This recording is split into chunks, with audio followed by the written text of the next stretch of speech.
The views expressed on this episode of Erik's EDM World do not necessarily reflect those of Anthony Bergamesca, aka Entel. The following program is presented by the HTM Podcast Network.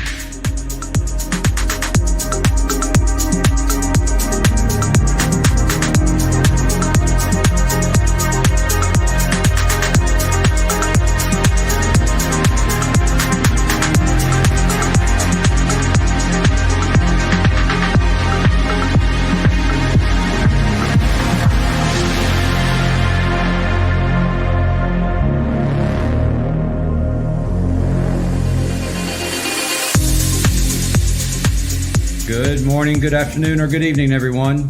It is Tuesday, February 23rd, 2021, and this is episode 3 of Erik's EDM World, presented by Hitting the Marks Podcast Network at hittingthemarks.com and by justcbdstore.com.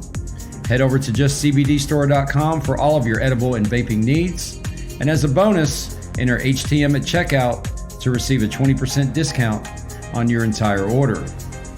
On today's show, I talk with my good buddy Anthony Bergamesca, aka Entel, that's Entel, and he's coming off the heels of his debut Anjunabeats release with his remix of Gabriel and Dresden's Luna, with a 3-song EP on Grum, that's Graham Shepard's newly launched Deep State Recordings.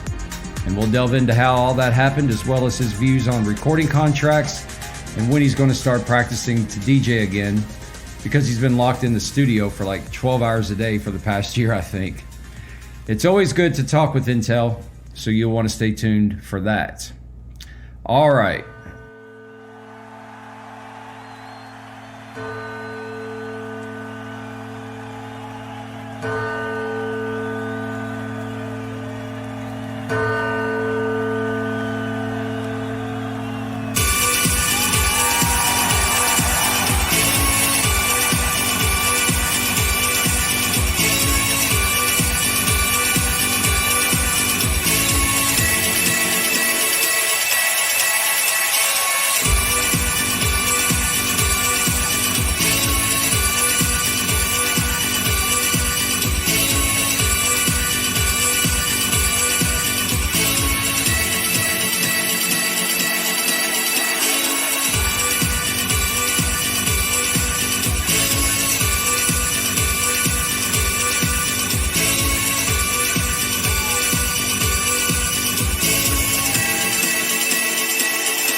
So, the big news of the day shouldn't have come as a surprise to anyone, really, as Thomas Bangalter and Guy Manuel of Daft Punk decided to call it quits after 28 years.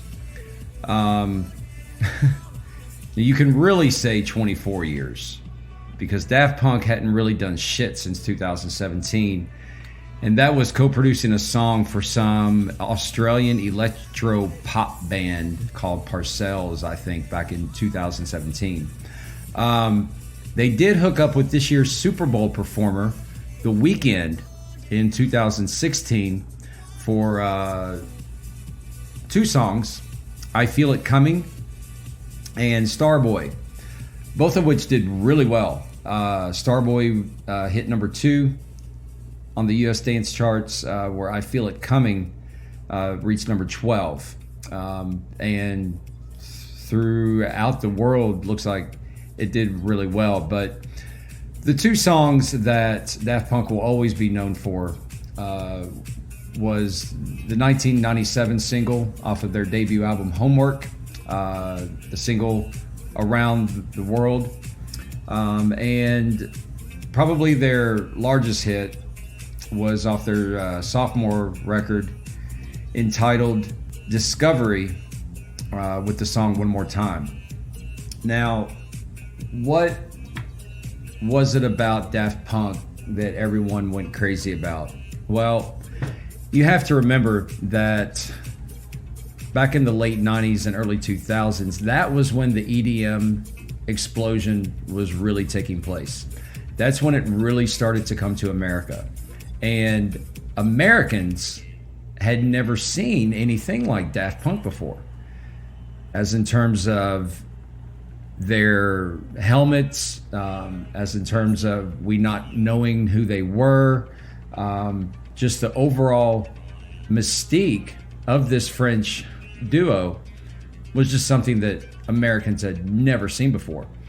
And you couldn't go to a club, I don't give a shit where it was, without hearing Around the World or One More Time. It played at least 2 or 3 times that night. What's kind of ironic is that Around the World and One More Time both peaked here in the US on the Billboard Top 100 chart at number 61, but both reached number 1 on the US Dance Club charts. So you can say that Daft Punk was sort of that generation's Marshmello. Once again, with the whole mystique of not knowing who these people were, what they were doing. They did have a huge influence, though, on the way that the producers who were making music at that time started to create their own sounds. They were highly instrumental in doing that, to do the fact that they brought a sound to us that we'd really never heard before. And it really paved the way in latter years for how we listen to the music. Other than that, I really wasn't that huge of a fan of them. I just wasn't. They didn't do much for me. When they released, I think it was Harder, Better, Faster, Stronger from their third record, I liked that song. Derezed was a good song.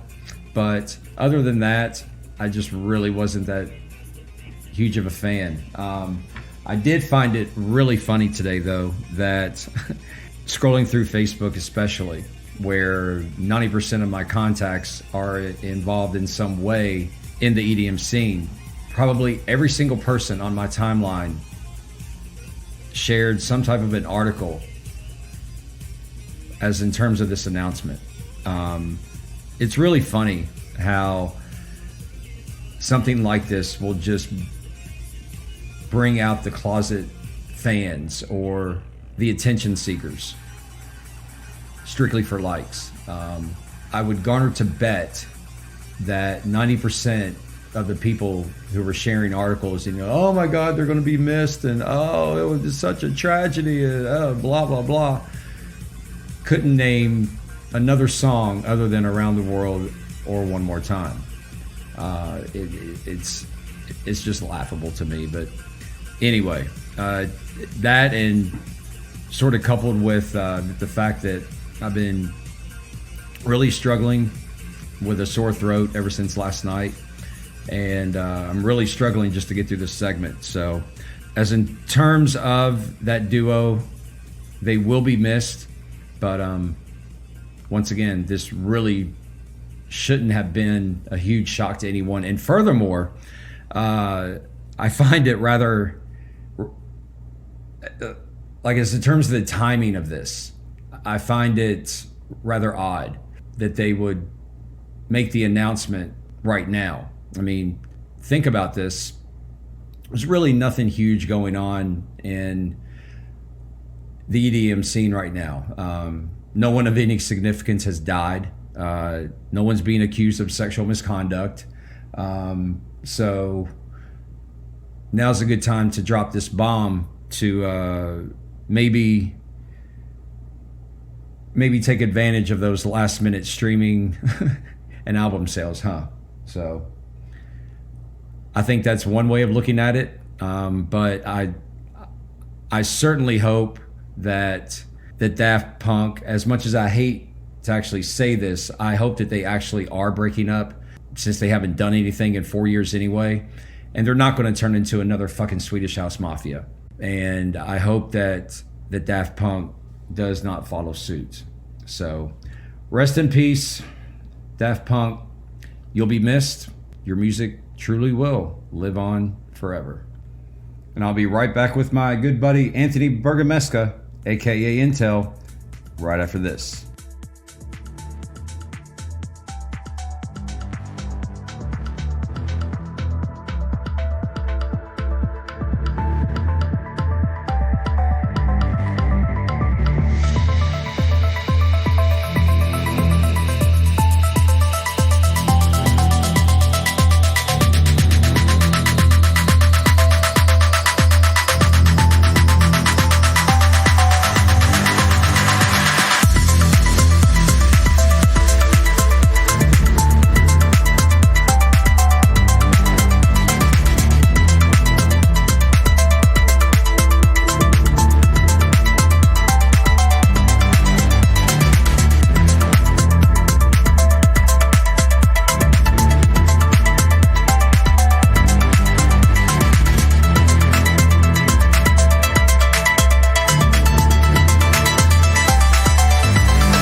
All right, as you may or may not know, I record from Cincinnati, Ohio, and my next guest is right up the road, about 2.5 hours, in Columbus, Ohio. And he's up-and-coming progressive house dance music producer, and I gave him about a year before he's going to be a household name. He and I try to chat at least once a month or so over video chat or emails, and it's always a pleasure to once again talk to Anthony Bergamesca, aka Entel. And Anthony, how the hell are you, man? Good, man. How you doing? I'm doing good. Thanks a lot for agreeing to do this on such a short notice. My other guest kind of fell through, but so what you been doing today, man? Not much, man. Pretty standard Monday for me. I think I'm up anytime between 7 and 9 o'clock, and dude, I wake up and go straight to my studio for the most part, and then come home, try to do something active, whether that's just, like quick yoga or like, we've got an exercise bike here. And then, dude, it's right back to producing after that, after I eat. It's my Monday through Friday pretty much revolves around just making sure Entel's moving. So yeah, that's how that goes. So this is your full-time job, right? Yeah. That's what I do full time. So what's your girlfriend do?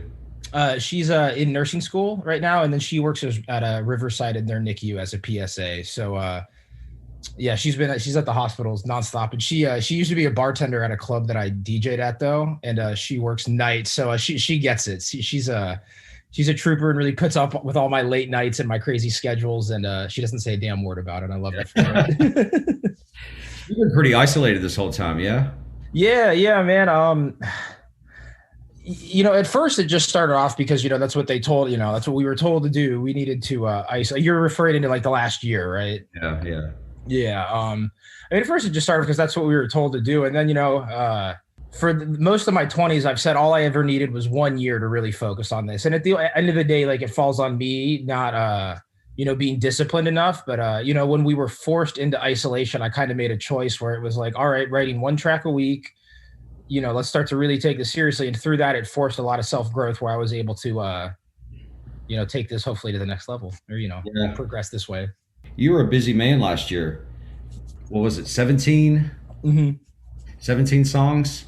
Yeah, something like that, yeah. I mean, that's fucking insane, dude. Dude, what's funny is, I don't know, man. There were so many I could have picked from, too. I feel really, really, to be honest, I feel really blessed for the amount of time I got to spend in the studio last year. Getting to build up a lot of original content, and then when we come back to shows, be able to play mainly original content was something that was a big focus point for me. So, but yeah, I guess I didn't really mean to release 17 songs. It just kind of happened. And, I had some, I think a lot of it comes from my past experience with labels too. I was just so frustrated with some of the other contracts I had, having songs locked up for 6 months to a year before they would even get released. And, ultimately that was my biggest Achilles heel, was just relying on other people's schedules. So, the point of releasing 17 songs was not only to kind of prove to myself I could do it, but, up my work volume a little bit. I needed to up the pace a little bit just for myself creatively because, relying on label schedules, wasn't working for for what I was trying to do. So then through that, dropping 17 songs allowed me just to write every week. And then at the end of each month, kind of pick what were my favorites. So we'll get back to talking about labels here in just a minute, but you self-released, didn't you? Yeah. So a lot of those came out on my imprint called Intellect. That's an idea I'd had for a while. And like you said, during quarantine, it was the perfect time to just be able to finally do it. I had the time, without playing any shows or anything. My focus kind of just became like, all right, let's release music, make that your main schedule. And yeah, I started Intellect and I just started letting them rip, man. So have you seen sort of like a comparison in between the streams based on a record label versus your own platform? Mm-hmm. Is there a disparity there as in terms of the number of streams that you'll get?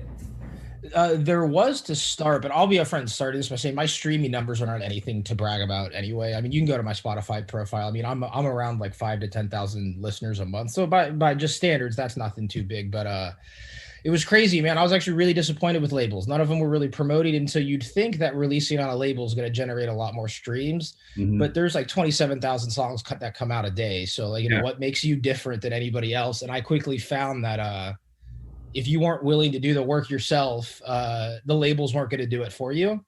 And so that's why I started self-releasing because, why would I sign 50% of my, what I'm barely making from that already to a label that's going to make me do the work anyway. And so what ended up happening was when I started self-releasing, those streams started to do better, but I also kind of reverse engineered how major labels such as Anjunabeats, 03, I really just went to their pages and started seeing, okay, what are the blogs supporting them? What are the playlists outside of, Spotify or Apple Music editorials? And I just turned it into AR mode and started doing it myself. And those songs started performing well. Now the Anjunabeats release by far is the most successful song I've ever had. So sure. But yeah, in terms of everything I released last year, man, my self-release actually did the best, which was kind of surprising for me. I thought it would have been the opposite. So I think though, when you're talking about a label like Anjunabeats, that's its own entity. That label has its core group of followers, and no matter what gets it's released on that label, I think the fans are going to instantly like it just for the fact that it's an Anjunabeats to release. But something that I want to reference that I wrote about, as in terms of you on transform.com, was Entel has finally released a song on Anjunabeats, but can he stay there? Mm-hmm. And it's sort of an interesting thing where that label signed more new artists last year than ever before. You were fortunate enough to be one of them. Yeah. There's a growing pressure to a lot of its producers to where if they want to be a part of that club, I guess, that you have to conform your music to a certain style and to a certain sound in order to please A, the label, and B, to the fanatic fan base. And that can grow increasingly stressful, I think. Yeah, I mean, dude, even for the Gabriel and Dresden remix, there's 13 different versions of that before we finally found one, and all 13 are vastly different in their own way. So, dude, that process was so cool, though. I mean, I mean, you're right. We're talking about a label like Anjunabeats. I mean, that was the first time I ever got like AR back from a label. I was like, all right, I'm going to take this seriously because it's an outlet that speaks for itself, and everybody there has. I mean, Anjunabeats, you listen to that, you know what I mean? It was the first time where they were taking me seriously, and to have an outlet like that take me seriously, I was like, all right, but I need to reciprocate. So let's go back and talk about some other labels. In that you said that you were not happy with them. I understand the release schedule. Most of these labels have, like you said, a 6 month to a year backlog of when they're going to release a song from an artist that realistically is probably, by the time it gets released is probably 2 years old. Mm-hmm. So the significance of that song, based upon the trends that are happening 2 years from now, it's kind of a crapshoot, isn't it? No, for sure. I definitely agree with that. Even like, part of the reason I even tried to do 17 songs is because a label like Anjuna Beats, actually, their head label, Gareth Jones, their head AR, in a Reddit AMA said that to be a relevant major outlet in today's music scene, you need to be keeping up with 3 singles at a minimum of like release 3 singles a week minimum. And then that's not including your EP and album schedule too. And so when I saw that, that's why I was like, all right, dude, I got to drop a shit ton of music and prove to like these huge outlets that I can keep up with that type of thing. Now, did I really need to do 17? Probably not. But yeah, man, I mean, it's crazy. Like you said, like them citing all those artists and stuff. I mean, they a lot of that comes, I think, too, from, streaming services. I mean, Spotify demands a lot, Apple Music, with, the quick listener and the quick attention spans we have for, for us artists, it's already difficult enough because, we'll be the flavor of the week. And then, a bunch of new music comes out, but I mean, shit, dude, I can't imagine what it's like to be Anjuna Beats and have to put out that type of top quality stuff, multiple times a week, 365 days a year. I want to reference something that I talked about right before our chat here, in that I received an email from Monster Cat Silk, which, as you may know, Monster Cat and Silk are now one label. Received an email from them last night saying that they are going ahead with their 6 release per week schedule, which I think is just fucking insane. Now, you had Monster Cat and then you had Silk, where Monster Cat released other genres, whereas Silk was mainly just the progressive house. So you combine those two, and I can see where the 6 release per week schedule could be valid if they are, okay, we'll do 1 progressive house, 1 bass, 1 trance. Yeah, I can see that. But the emails to that I get, which are basically progressive house and the progressive trance, I mean, they're flooded my mailbox, dude. Where do you get the support? Where do you get the marketing fees that these labels are charging? Because basically all it is a Facebook, Instagram, and Twitter friggin' post saying, hey, new single, blah, blah, blah, blah. Here's the link. Go listen to it or go buy it. Now, with that being said, is that the label's fault, or is it the artist's fault for signing the contract in the first place? Do you want my honest answer? Yeah. I think it's the artist's fault, man. I think we were lied to. If one thing I've learned, and it's actually something that's funny because me and my buddy I own my studio with, he actually hammered this into me a little bit. I mean, definitely some arguments with friends about this, but artist's fault, dude. We're the ones in control. They're signing our music, and ultimately you have to be comfortable having the conversation. And in terms of promotion and whatnot, I mean, if you're relying on someone else to do it, then, what's your role in it? I mean, I think it even comes back to you and I talked about, the Anjuna Beats thing a while ago. Ultimately Anjuna Beats, or Monster Cat Silk, what's the artist identity outside that label, man? It falls on the artist, I mean, yeah. And especially like, God forbid your label goes under, what's your identity outside of that, man? Like, do you want to, is your brand the label, or is your brand yourself? I guess, and both are feasible answers. I guess it'd be how you want to play yourself. But me, I mean, I want to be self-sufficient while having, obviously that major label support, and that be what attracts them to me. Yeah. But I think a lot of it too is that when an artist is offered a contract from a label such as Anjuna Beats or Monster Silk, and I'm not just singling those two out, we're just using these 2 labels as an example to the fact that for a lot of artists, you included, I'm sure, those are sort of a bucket list item to where you can look back and say, I had a song on Anjuna Beats, I had a song on Silk, I had a song on Pure Progressive, whatever. So when that contract is offered, you're not going to dispute anything on that contract to do the fact that you don't want to rock the fucking boat.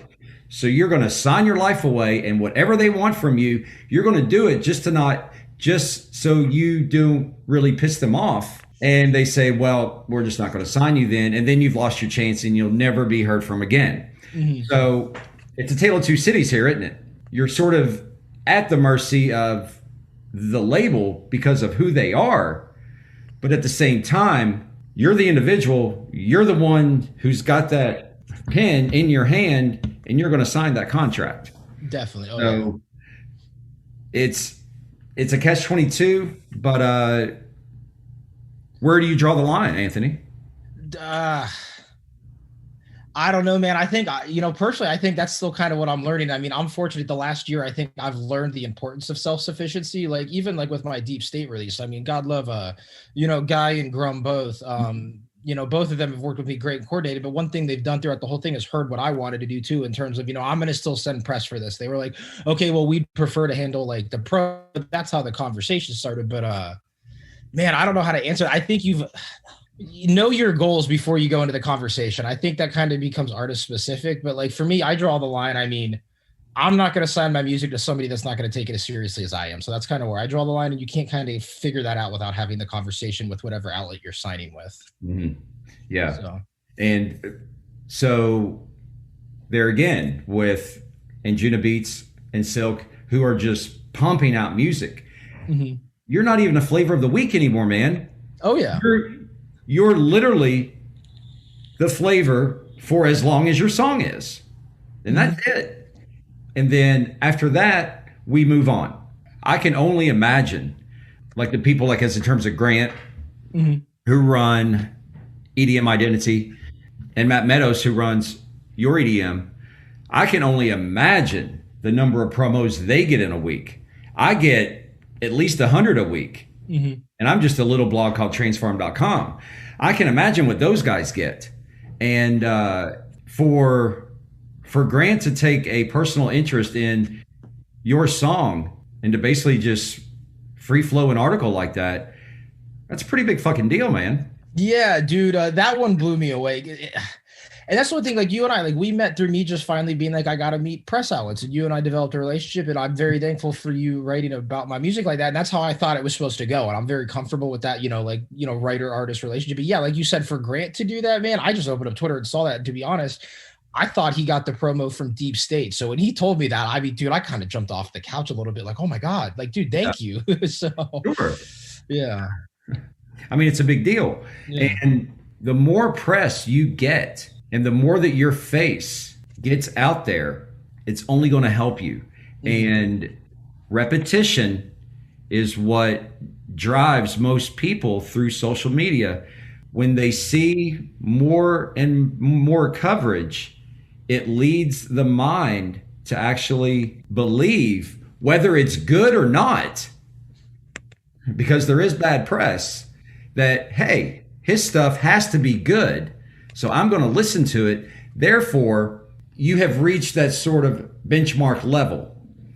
And sort of talking about seeing your picture, seeing your music over and over and over, you have to admit, though, you've got that look. You've got that look about you that a lot of sort of popular prog house dance music producers have. You've got the glasses, you've got the beard, you've got that whole marsh thing going on. Yeah, dude, that's funny as hell you say that, because to me, this is just how, dude, I've been able to grow a beard since I was like 15 fucking years old. Like, right, but freshman year in college, they told me I needed glasses. Yeah, oh yeah, yeah. You're actually starting to see a lot of these guys, yourself included, look the same. Oh yeah. To do the fact that that's what makes people comfortable. That's what makes them relate to you. It's like, oh, this is Entel. Here's another one. Mm-hmm. And marketing wise, whether it was planned or not, and you and I both know that it's not, it's working. Yeah, definitely. And I mean, dude, I'd be lying to you if I said, as an artist, I mean, we hate talking about it like this, but we are brands at the end of the day as well. And so I'd be lying if I said there isn't an aspect of you've got to know what's work and kind of how to like mesh that? You know, am I out here like trying You got to play it to the fucking fullest, man. Yeah, like I'm out here trying to like look a certain way, but I mean, you definitely understand, like, okay, like I'm a hipster prog guy, like, you know, and it just happens because that happens to actually be. Motherfucker, not me. Yeah, but you know, for fucking real though, like it just works out because, you know, I happen to get lucky where that's like, you know, who I am as a person. So like right now it's working, but you know, when the style changes in 2-3 years and, you know, it's not cool anymore, I might be fucked. But you know, you just shave your head like me, you know? Yeah, dude, you know, every male in my family's fucking bald, so it's not far off. You can actually see where I keep my headphones on. I've got it's starting to thin. But yeah. All this actually comes from your mother's side of the family, so I'm super fucked either way.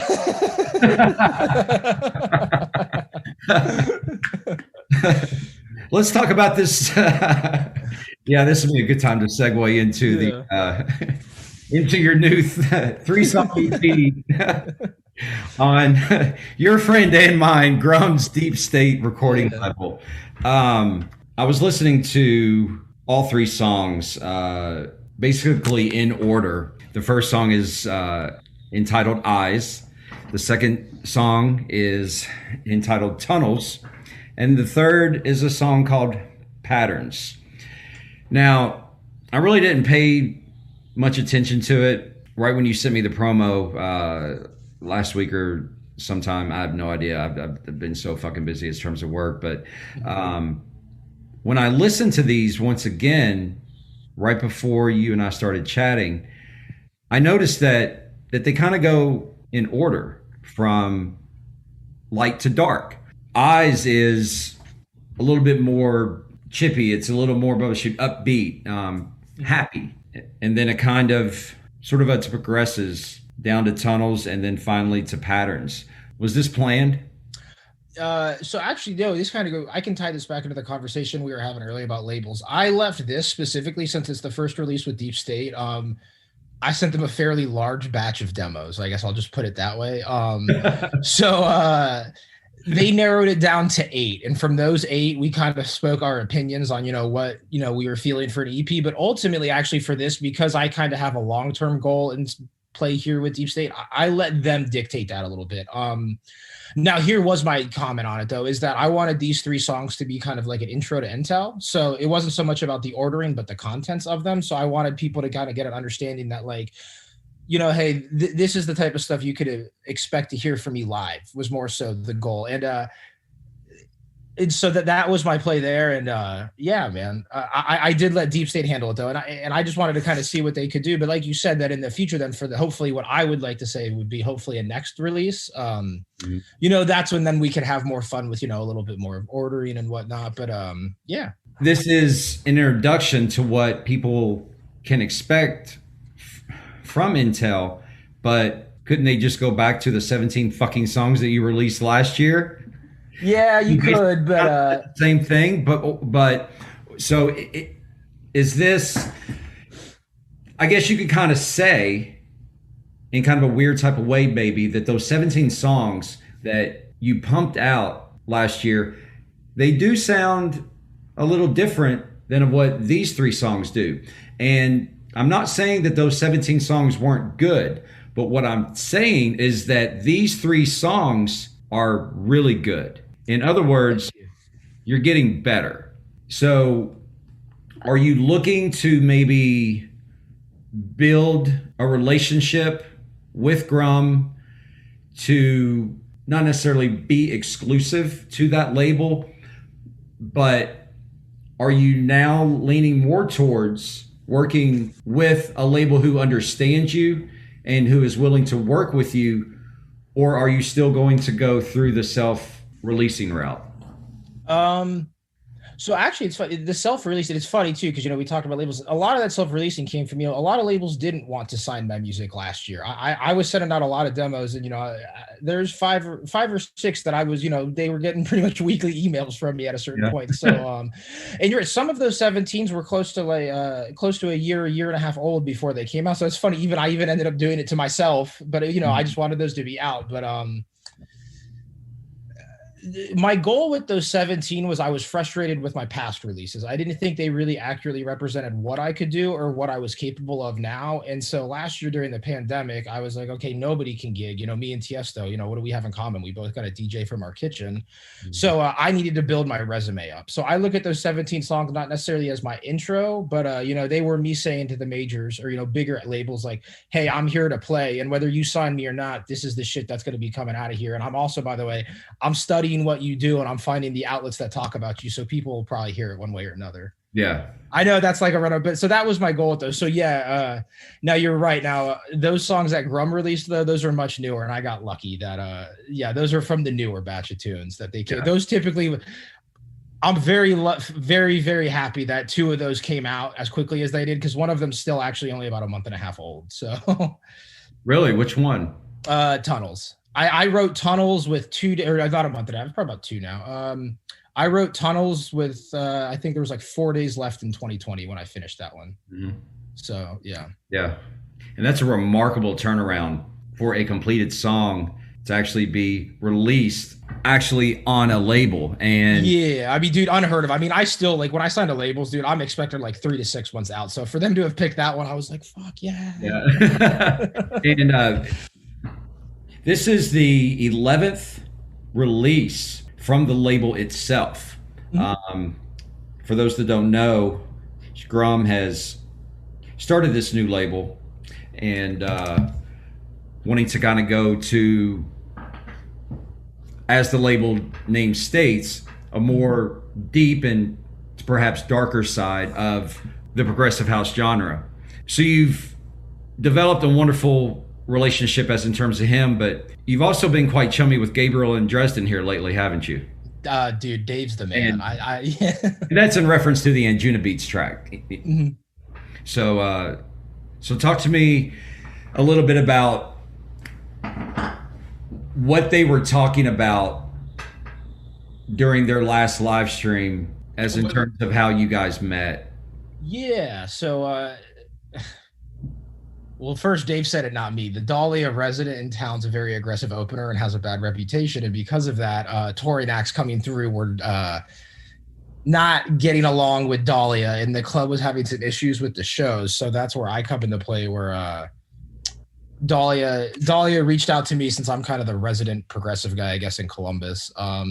Said, hey, we want you to open up for Gabriel and Dresden because Alon Bluestone had been in Columbus like a couple months before, and the dude who opened for him played so aggressively. Alon didn't want to go on, but he did because he basically said he was playing because his fans were there, but that the opening set was just out of this world disrespectful. So, after a couple of reviews like that, the club finally had to reach out. So I was very fortunate. So, yeah, man. So Dave reached out to me because of the reputation the club had on Instagram, and just, hey, you're opening the set today. It was very cool, actually, man. I appreciated it because, as a local opening artist, to have the headliner reach out and be like, hey, I care about the music being played tonight. What are you feeling?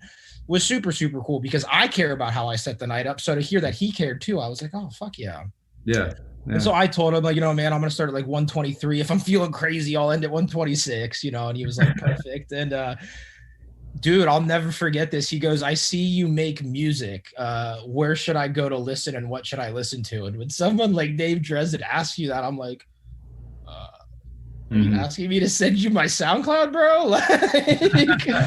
And man, he heard my song Eclipse, which was a self-release, and then I ended up re-releasing with EDM.com's label, Artist Intelligent Agency. I mean, he heard that song, was like, please send me the promo. I love this. He ended up playing it that night. And I mean, dude, from there we went out to get pizza, and he treated me like an equal. It was incredible. I'd never had a headlining artist that I opened for even like want to talk to me. From there, dude, he just talked to me. He said that Columbus reminded him a lot of like the smaller town he was from, and I asked him, he said sports always take precedence over the club nights, and I'm like, yeah, dude, welcome to Columbus. But then from there, man, he told me to keep sending him demos, and after a couple, he asked me to remix his track, and dude, it was just the coolest feeling in the world. So yeah, certainly a highlight of your career thus far, though. Oh, dude, for sure. Like 100%. Like I'm just like, fuck yeah, dude. everything this way, dude. Here's how I'll say it, man. The stuff that I've been able to accomplish last year, like you said earlier, has been like a bucket list. It's great. So really, everything that happens from this point on is just like a bonus level. Like I just love to write music, and whoever wants to keep listening to hang out for wherever this story goes, I'm very thankful. So I think it'll be interesting to see where this goes, what you're going to be doing. I think you're about, and this is just my own personal view, but I think you're about a year out. I appreciate that, man. I hope so. I think you're about a year out, and you just have to continue to work with the right people in this industry. And I hate to say it, but it really is. It's all about who you know. Yeah, man, it is. And it is. Dude, the big thing was, even you were kind of asking about my record labels earlier. I mean, dude, I was signed to Plasma Pool Recordings. I mean, they were a huge conglomerate, back at the time, but dude, they turned into not being a very good move. And I think you just kind of be careful, like, of who you work with and stuff, and kind of be careful and selective a little bit, not be embarrassed about that either. I mean, you got to shamelessly promote yourself. No one else is going to do it. Yeah. Yeah. That's very true. So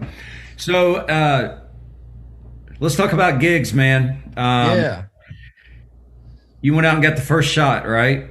Yeah, I did. So you got the first shot of the COVID-19 vaccine. Mm-hmm. Do you feel like shit afterwards? Not this one. It's bullshit. No, I didn't feel like shit. And I'm not like, my body's not Wi-Fi enabled. I'm pretty pissed off. So. But no, not this one. I mean, for the second one, I probably will. When my girlfriend got hers from the hospital, she was down for the count for about a day. But yeah, I guess if it gets me to be able, if it helps the greater cause of, us getting back to where we need to be, by all means, stick it in my arm. Yeah. I'm sort of torn on all this too. It's you hear all these things, and I mean, I'm not going to rock the boat as in terms of you, but my general feeling is, look, I've got about 30 years left on this planet. Whatever it takes in order for me to enjoy my last 30 years on this planet, I really don't give a fuck.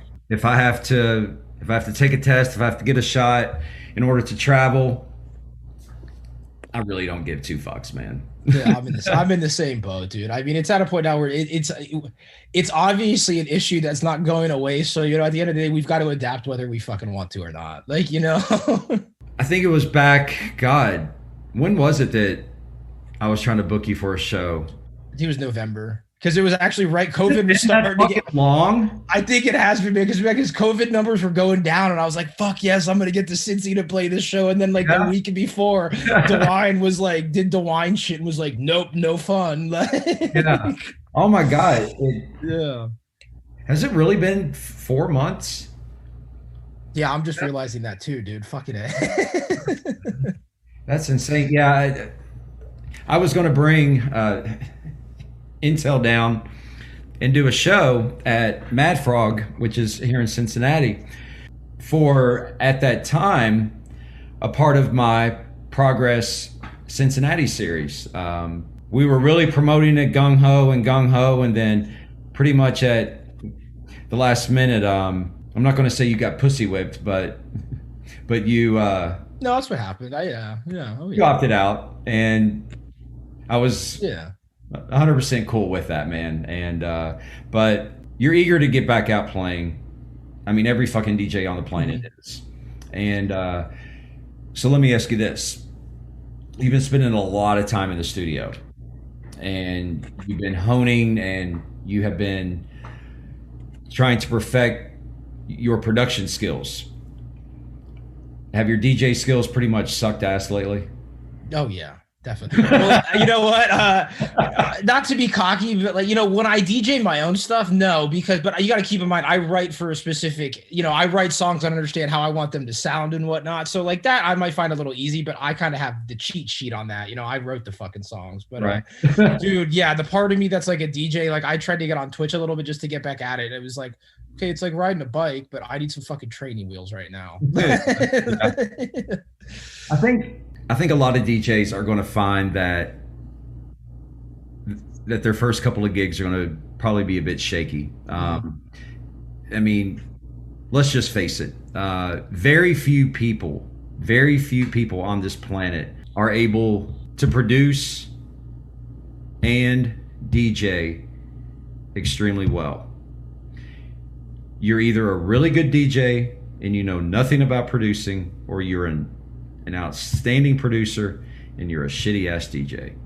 I mean, that's pretty much how this industry of ours works. Mm-hmm. And you're doing really good at producing right now. I'll be honest, I was a pretty confident DJ before quarantine because it was the opposite. I was spending more time DJing than producing. So yeah, I'm definitely, we'll see, man.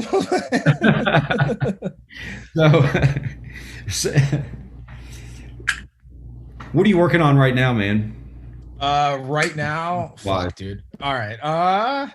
You know, shit, I'll just say this. I have a vocal collaboration with Nathan Ball, an artist out of the UK. And so that's what's on my plate right now. First fully original vocal track, no contracts on it. So I have a label in mind I want to get it to that's kind of asked for it already, but they haven't heard this version of it. But yeah, man, that's what's on my plate. My big goal is to get this wrapped up so that I can have like an original vocal track, because samples are sweet. I love finding samples, but definitely having something with like full verses on it is something I'm jacked about. Dude, Nathan and his team have been phenomenal, dude. Worked incredibly quickly and professionally. And I mean, honestly, I thought it was going to take I guess I've never really worked with vocalists, so I didn't realize he was going to. I was going to say, because this is going to be your first vocal track. Yeah, definitely. Dude, his turnaround time and it was incredible, and I couldn't be more thankful, because I was like, all right, well, I'll probably have to wait about a month or two to get this back in tune. Within like a week, he was like, here you go. So yeah, there's a preview you can find of it. There's a little teaser on my Instagram story, and then on my Instagram you can find on my highlights, I have studio sections on the highlights, and if somebody really wants to go digging for it, you can find every single song I've written ever on my Instagram story. Yes, they are. You know, it's like my Transform Instagram. Every article, you click on the articles, and each article is going to be about 0.2 seconds. You know, because the timeline is just so. Yeah, it's just so limited on there. But is this something that you think that you would want to continue to do, is to expand your horizons, I guess, in terms of vocal tracks? I mean, a lot of producers won't do them. I want to do them, but I want to do them tastefully, I guess. I'm not trying to make cookie cutter vocal tracks. I'm very, very picky, and I'm not shy about, at the end of the day, you've got to work with who you're working with. But yeah, I mean, I'm super picky, and I'm kind of a pain in the ass to work with, I've been told. So yeah.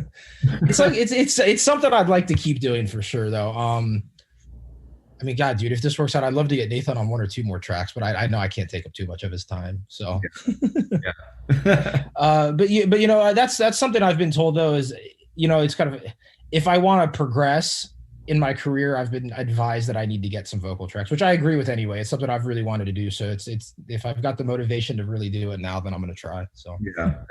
Well, I am just on a personal level, man.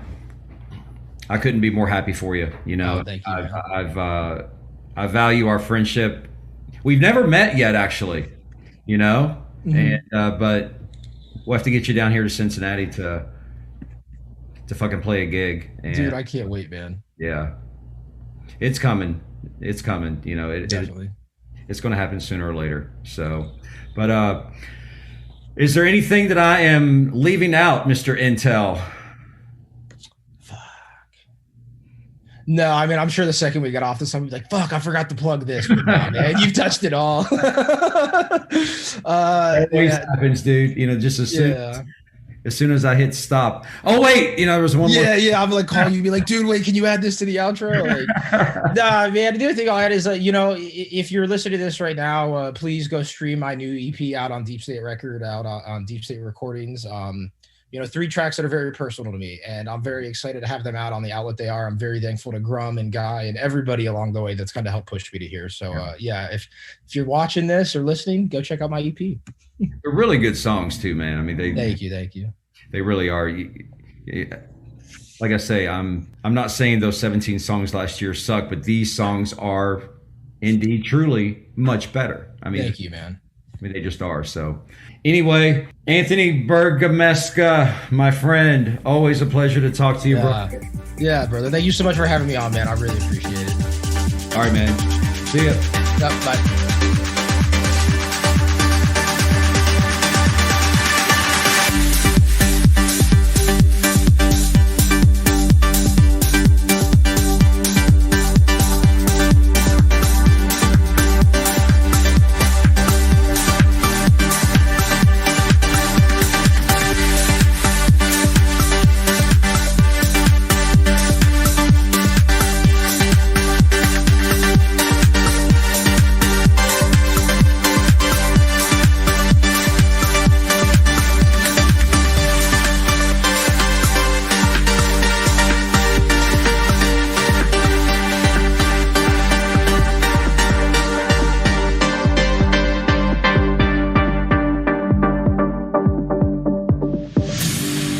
Well, that's going to do it for this week's episode of Erik's EDM World.